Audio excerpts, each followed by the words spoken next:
9ാം ക്ലാസ്സിൽ പഠിക്കുന്ന മകനെയും കൊണ്ട് എൻജിനീയർമാരായ അച്ഛനമ്മമാരാണ് എൻ്റെ അടുത്തേക്ക് വരുന്നത്. അവരുടെ ഏറ്റവും വലിയ പരാതി, മകൻ 9ാം ക്ലാസ്സിൻ്റെ ക്രിസ്മസ് പരീക്ഷയുടെ റിസൾട്ടൊക്കെ പുറത്തു വന്നു കഴിഞ്ഞു, കണക്കിൽ തോറ്റുപോയിരിക്കുകയാണ്. തീരെ സഹിക്കാൻ വയ്യാത്തൊരു കാര്യമാണിത് മാതാപിതാക്കളെ സംബന്ധിച്ചിടത്തോളം. കാരണം അച്ഛനും അമ്മയും ഒക്കെ കണക്കിൽ വളരെ വിദഗ്ധരായിരുന്നു. വളരെ ഉന്നതമായ റാങ്കോടുകൂടി എഞ്ചിനീയറിംഗ് പ്രവേശന പരീക്ഷ പാസ്സായി മികച്ച എഞ്ചിനീയറിംഗ് കോളേജുകളിൽ പഠിച്ച് ക്യാമ്പസ് പ്ലേസ്മെൻറ്റ് വഴി ഉന്നതമായിട്ടുള്ള ജോലികളൊക്കെ നേടിയ വ്യക്തികളാണ്. കുടുംബത്തിൽ മൊത്തത്തിൽ എല്ലാവരും തന്നെ കണക്കിൽ വളരെ വിദഗ്ധരാണ്. ഭൂരിപക്ഷം കുട്ടികളും എഞ്ചിനീയറിംഗ് മേഖലയിലാണ് പോകുന്നത്. കസിൻസ് എല്ലാം എഞ്ചിനീയറിംഗ് കോളേജുകളിൽ പഠിക്കുകയാണ് വളരെ നല്ല രീതിയിൽ തന്നെ. പക്ഷേ ഞങ്ങളുടെ കുടുംബത്തിൽ ഇവൻ മാത്രം മന്ദബുദ്ധിയായി പോയല്ലോ എന്നുള്ളതാണ് ആ അച്ഛനമ്മമാരുടെ ഒരു വിഷമം. മന്ദബുദ്ധിയായി പോയി എന്നുള്ളതുകൊണ്ട് അവരുദ്ദേശിക്കുന്നത് കണക്കിൽ ഇവന് തീരെ അങ്ങോട്ട് മാർക്ക് കിട്ടുന്നില്ല. എന്നാൽ ബാക്കി പല വിഷയങ്ങളിലും കുഴപ്പമില്ലാത്ത മാർക്ക് വാങ്ങുന്നുണ്ട്. ഭാഷാ വിഷയങ്ങളിലും സോഷ്യൽ സയൻസസിലും ഒക്കെ കുഴപ്പമില്ലാത്ത മാർക്ക് വാങ്ങുന്നുണ്ട്. കണക്ക് പലപ്പോഴും തോറ്റുപോകുന്നു. പിന്നെ കണക്കിൻ്റെ ആപ്ലിക്കേഷൻ വരുന്ന വിഷയങ്ങൾ ഫിസിക്സും ഒക്കെ കുറച്ച് പുറകോട്ട് നിൽക്കുകയാണ്. ഞാൻ വിശദമായിട്ട് ആ കുട്ടിയെ പരിശോധിച്ച് കഴിഞ്ഞപ്പോൾ 2 പ്രശ്നങ്ങളാണ് മനസ്സിലാവുന്നത്. ഒന്ന്, ഈ കുട്ടിക്ക് ശ്രദ്ധ കേന്ദ്രീകരിച്ചിരിക്കാനുള്ളൊരു ബുദ്ധിമുട്ടുണ്ട്. അറ്റൻഷൻ ഡെഫിസിറ്റ് ഡിസോർഡർ എന്ന് പറയും. എന്നാൽ അമിത വികൃതിയോ ഹൈപ്പർ ആക്ടിവിറ്റിയോ ബഹളമോ ഒന്നുമില്ല, ശാന്ത സ്വഭാവമുള്ളൊരു കുട്ടിയാണ്. പക്ഷേ ശ്രദ്ധ കേന്ദ്രീകരിച്ചിരിക്കാനുള്ളൊരു ബുദ്ധിമുട്ടുണ്ട്. അപ്പോൾ കണക്ക് പോലെയുള്ള വിഷയങ്ങൾ, പ്രത്യേകിച്ച് അടിസ്ഥാനപരമായിട്ടുള്ള തത്വങ്ങൾ വളരെ കൃത്യതയോടുകൂടി മനസ്സിലാക്കി അത് കൃത്യമായ രീതിയിൽ അപ്ലൈ ചെയ്താൽ മാത്രമേ കണക്കിൻ്റെ ഒരു വിദ്യാഭ്യാസം വളരെ ഉയർന്ന ക്ലാസ്സുകളിലേക്കൊക്കെ പോകുമ്പോൾ പറ്റിയെന്ന് വരത്തുള്ളൂ. അപ്പോൾ ഇവന് കൃത്യമായിട്ട് ഫോക്കസ് ചെയ്യാൻ പറ്റാത്തത് കൊണ്ട് പല കോൺസെപ്റ്റുകളും കൃത്യമായിട്ട് കിട്ടുന്നില്ല. ഇങ്ങനൊരു വിഷയമുണ്ട്. രണ്ടാമത്, നമ്മൾ പഠന വൈകല്യങ്ങൾ അല്ലെങ്കിൽ ലേണിംഗ് ഡിസോർഡേഴ്സ് എന്ന് പറയുന്ന ഒരു വിഭാഗം അവസ്ഥകളുണ്ട്. ഇവിടെ ബുദ്ധിയൊക്കെ നോർമലായിരിക്കും, പക്ഷേ എഴുത്ത്, വായന, കണക്ക് ഇതിലേതെങ്കിലും ഒരു മേഖലയിൽ ബുദ്ധിക്ക് അനുയോജ്യമല്ലാത്തൊരു പിന്നാക്കാവസ്ഥ കാണും. നമ്മുടെ ഈ കുട്ടിക്ക് ഡിസ്കാൽക്കുലിയ അല്ലെങ്കിൽ ഗണിത വൈകല്യം എന്ന് പറയുന്ന ഒരു പഠന വൈകല്യമാണ്. എഴുതാനോ വായിക്കാനോ ഒന്നും പ്രയാസമില്ല, പക്ഷേ കണക്ക് വലിയ പ്രയാസമാണ്. ഒറ്റ അക്ക സംഖ്യകളൊക്കെ കൂട്ടാനും കുറയ്ക്കാനും ഒന്നും ബുദ്ധിമുട്ടില്ല. പക്ഷേ ഒരു 2 അക്ക സംഖ്യ കൂട്ടാൻ പറഞ്ഞു കഴിഞ്ഞാൽ തന്നെ വലിയ സമയമെടുക്കുന്നു, പലപ്പോഴും തെറ്റിപ്പോകുന്നു. ഇത്തരത്തിലുള്ളൊരു ബുദ്ധിമുട്ടാണ് ഈ കുട്ടിക്ക് കണ്ടത്. പക്ഷേ മറ്റെല്ലാ കാര്യങ്ങൾ കൊണ്ടും ഒരു നല്ല കുട്ടിയാണെന്ന് പറയാം. കാരണം സൽസ്വഭാവിയാണ്, പറയുന്ന കാര്യങ്ങളെല്ലാം കൃത്യമായിട്ട് അനുസരിക്കുന്നുണ്ട്. അവനെ കൊണ്ട് പറ്റുന്ന പോലെയൊക്കെ പഠിക്കാനായിട്ട് ശ്രമം നടത്തുന്നുണ്ട്. ക്ലാസ്സിലെ അധ്യാപകർക്ക് പ്രിയപ്പെട്ട വിദ്യാർത്ഥിയാണ്, അവനെ കൊണ്ട് ശല്യമൊന്നുമില്ല, കൂട്ടുകാർക്കെല്ലാം നല്ല പ്രിയമാണ്, നല്ലൊരു ഫുട്ബോൾ പ്ലെയറാണ്, അങ്ങനെ പല ഗുണങ്ങളും ഉണ്ട്. പക്ഷേ ഇവിടുത്തെ കുഴപ്പം എന്താണെന്ന് വെച്ചാൽ കണക്കിന് മാർക്ക് കുറയുന്നു എന്നുള്ളൊരൊറ്റ കാര്യം വീട്ടുകാർക്കങ്ങ് തീരെ സഹിക്കാൻ വയ്യാത്തൊരവസ്ഥയിലേക്ക് വരികയാണ്. ഇത് പറഞ്ഞ് നിരന്തരം ഈ കുട്ടിയെ കളിയാക്കുന്നു, പരിഹസിക്കുന്നു. ഈ ഒരവസ്ഥയാണുള്ളത്. നീ ഒരു മണ്ടനാണ്, നീ ഒരു മന്ദബുദ്ധിയാണ്, നീ എവിടെ ചെന്നാലും രക്ഷപ്പെടില്ല.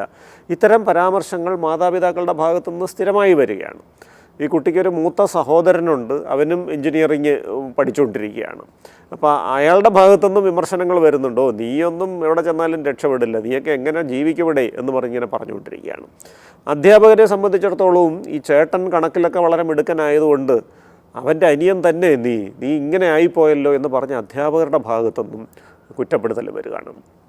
ഇനി ഓണത്തിനോ വിഷുവിനോ ഒക്കെ കുടുംബാംഗങ്ങളെല്ലാം കൂടി ഒരുമിച്ച് കൂടുന്നൊരു സന്ദർഭം വന്നു കഴിഞ്ഞാൽ ഈ താരതമ്യത്തിൻ്റെ ഒരു അവസ്ഥ അവിടെ വരികയാണ്. കാരണം ഓരോ കുട്ടികളുടെയും മാർക്കുകൾ പറയപ്പെടുന്നു.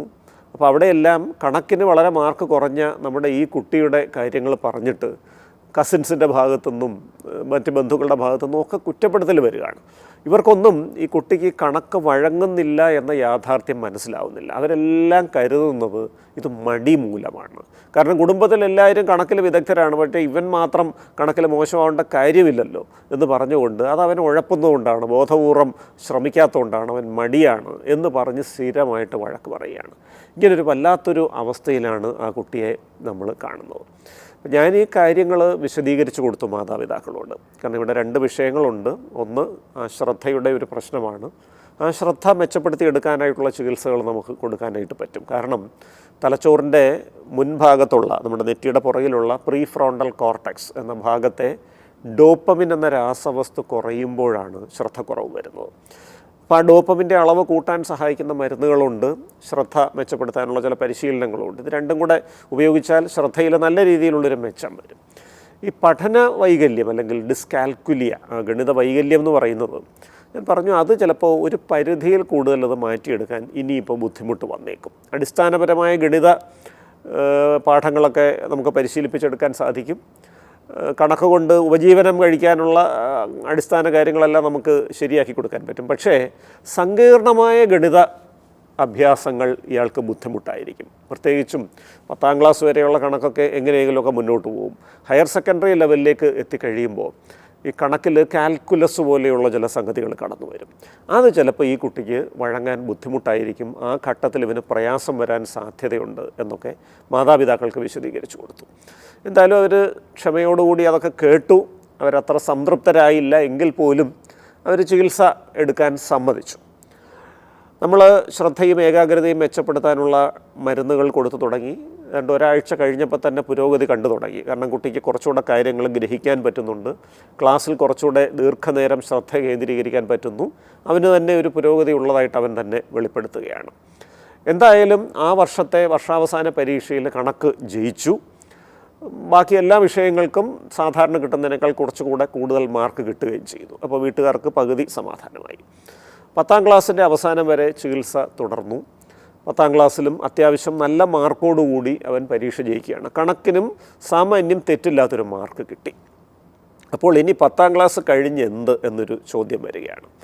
അപ്പോൾ വീട്ടുകാരെ സംബന്ധിച്ചിടത്തോളം ആശയക്കുഴപ്പമൊന്നുമില്ല. കമ്പ്യൂട്ടർ സയൻസും മാത്സും ഐച്ഛിക വിഷയങ്ങളായിട്ടെടുത്ത് ഹയർ സെക്കൻഡറിയിലേക്ക് പോകാമെന്നുള്ളതാണ് വീട്ടിലെ ട്രെൻഡ്. അതുതന്നെ ഇവരും ചെയ്യണം എന്നുള്ളതാണ്. ഞാൻ അവിടെ മാതാപിതാക്കളോട് പറഞ്ഞു, ഒരിക്കലും അങ്ങനെ ചെയ്യരുത്. കാരണം ഈ ഹയർ സെക്കൻഡറിയിലെ കണക്ക് ഈ കുട്ടിക്ക് വഴങ്ങാൻ ബുദ്ധിമുട്ടുണ്ടാവും. 10ാം ക്ലാസ്സിൽ മാർക്ക് കിട്ടി എന്ന് വിചാരിച്ചുകൊണ്ട് ഹയർ സെക്കൻഡറി അങ്ങനെ ആകണമെന്നില്ല. അവൻ്റെ സ്കില്ല് അവന് കൂടുതലായിട്ട് ഉള്ളത് ഭാഷാ വിഷയങ്ങളിലാണ്, സാമൂഹ്യശാസ്ത്ര വിഷയങ്ങളിലാണ്. അപ്പോൾ അവന് ഹ്യൂമാനിറ്റീസ് എടുത്തിട്ട് അവൻ പഠിക്കട്ടെ എന്നുള്ളൊരു നിർദ്ദേശം വെച്ചു. മാതാപിതാക്കൾക്ക് ക്ഷമിക്കാനാകാത്ത വിധത്തിലുള്ളൊരു നിർദ്ദേശമായിരുന്നു അത്. ഹ്യൂമാനിറ്റീസ് എടുക്കുക എന്നൊക്കെ പറയുന്ന അവരുടെ കാഴ്ചപ്പാട് പ്രകാരം ഒട്ടും ബുദ്ധിയില്ലാത്ത കുട്ടികൾക്ക് പറഞ്ഞിട്ടുള്ളൊരു കാര്യമാണ്. ഞങ്ങളുടെ കുടുംബത്തിൽ ആരും ഹ്യൂമാനിറ്റീസ് എടുത്ത് പഠിച്ചിട്ടില്ല. ഞാൻ അവരോട് പറഞ്ഞു, ലോകരാഷ്ട്രങ്ങൾ ഭരിച്ചിട്ടുള്ള ഭരണാധികാരികളുടെ ഒരു ലിസ്റ്റ് എടുക്കുക. ഭൂരിപക്ഷം പേരും ഹ്യൂമാനിറ്റീസ് പഠിച്ചിട്ടുള്ള ആളുകളാണ്. അതുകൊണ്ട് തന്നെ ഹ്യൂമാനിറ്റീസ് എന്ന് പറയുന്നത് നിങ്ങൾ കരുതുന്ന പോലെ മോശപ്പെട്ടൊരു വിഷയമല്ല. ഒരു പക്ഷേ ലോകത്തെക്കുറിച്ചുള്ളൊരു വിശാലമായൊരു കാഴ്ചപ്പാട് തന്നെ നമുക്ക് തരുന്ന വിഷയങ്ങളാണ്. ഒരു കുട്ടിക്ക് ആ മേഖലയിൽ അഭിരുചി ഉണ്ടെങ്കിൽ അത് അനുവദിക്കുക തന്നെ വേണം എന്ന് പറഞ്ഞു. ഗത്യന്തരമില്ലാതെ അവരത് സമ്മതിച്ചു. ഹ്യൂമാനിറ്റീസ് എടുത്ത് പഠിച്ചു. എന്തായാലും ആ ഹയർ സെക്കൻഡറി ക്ലാസ്സുകൾ തുടങ്ങി 2-3 മാസം കഴിഞ്ഞപ്പോഴേക്കും അവന് ആ വിഷയം നന്നായിട്ട് പഠിക്കാൻ പറ്റുന്നുണ്ട്. കണക്കൊന്നും പഠിക്കാനില്ലാത്തതുകൊണ്ട് അവനൊട്ടും സ്ട്രഗിളും വന്നില്ല. നമ്മൾ ചികിത്സ അവസാനിപ്പിക്കുകയാണ്. അവൻ നന്നായിട്ട് പഠിച്ച് മുന്നോട്ട് പോകുന്ന ഒരു അവസ്ഥയിലാണ് നമ്മൾ ചികിത്സ അവസാനിപ്പിക്കുന്നത്. പിന്നീടൊരു കുറച്ച് വർഷങ്ങൾ ഞാൻ അയാളെ കണ്ടിട്ടില്ല. ഒരു 6-7 വർഷം തന്നെ ഞാൻ അദ്ദേഹത്തെ കണ്ടിട്ടില്ല എന്ന് പറയാം. കഴിഞ്ഞ വർഷമാണ് വീണ്ടും ഞാൻ ആ കുട്ടിയെ കാണുന്നത്. കഴിഞ്ഞ വർഷം ജൂലൈ 1-ാം തീയതി ഡോക്ടേഴ്സ് ഡേയുടെ അന്ന് ഈ കുട്ടി എന്നെ കാണാനായിട്ട് ഹോസ്പിറ്റലിൽ വരികയാണ്. അപ്പോൾ ഞങ്ങൾ ഒടുവിൽ ചികിത്സയൊക്കെ അവസാനിപ്പിച്ചിട്ട് 6-7 കൊല്ലമായി. എനിക്ക് ആ കുട്ടിയെ കണ്ടിട്ട് മനസ്സിലായുമില്ല. കാരണം ആൾ വളർന്ന് വലുതായി ഒരു യുവാവായി മാറിയിട്ടാണ് വരുന്നത്. അപ്പോൾ ആ കുട്ടി എന്നെ കാണാൻ വന്നത് അവന് ജോലി കിട്ടിയിരിക്കുകയാണ്. അവൻ ഹ്യൂമാനിറ്റീസ് എടുത്ത് പഠിച്ചു, +2 കഴിഞ്ഞു. അത് കഴിഞ്ഞ് BBAക്ക് പോയി, MBA എടുത്തു. MBA കഴിഞ്ഞിട്ട് ക്യാമ്പസ് സെലക്ഷൻ വഴി ഒരു വളരെ പ്രധാനപ്പെട്ട ഒരു ഓർഗനൈസേഷൻ, ഒരു വലിയൊരു സ്ഥാപനത്തിൽ വലിയ ശമ്പളത്തോടുകൂടി അവൻ ജോലിക്ക് കയറി. ആ സന്തോഷം ഒന്ന് പങ്കുവയ്ക്കാനാണ് അവൻ എന്നെ കാണാൻ വന്നത്. അവൻ മറ്റൊരു കാര്യം കൂടെ പറഞ്ഞു. സ്കൂളിൽ എൻ്റെ കൂടെ പഠിച്ചിരുന്ന, എൻ്റെ ക്ലാസ്സിലെ ഏറ്റവും ടോപ്പ് മാർക്ക് വാങ്ങിയിരുന്ന, കണക്കിനൊക്കെ എപ്പോഴും 100% മാർക്ക് വാങ്ങിയിരുന്ന അതിബുദ്ധിമാനായിരുന്ന ഒരു സഹപാഠി എനിക്കുണ്ടായിരുന്നു. അവൻ +2 കഴിഞ്ഞപ്പോഴത്തേക്ക് എൻജിനീയറിങ് എടുത്തു പോയി. ഒരു പ്രധാനപ്പെട്ട IITയിലാണ് അവന് പ്രവേശനം കിട്ടിയത്.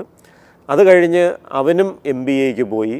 അവനും ഇതേ ഓർഗനൈസേഷനിൽ എൻ്റെ കൂടെ ജോലി ചെയ്യുന്നുണ്ട്. ഞങ്ങൾ രണ്ടുപേരും ഇപ്പോൾ ഒരേ ശമ്പളം വാങ്ങിയാണ് ജോലി ചെയ്തുകൊണ്ടിരിക്കുന്നത്.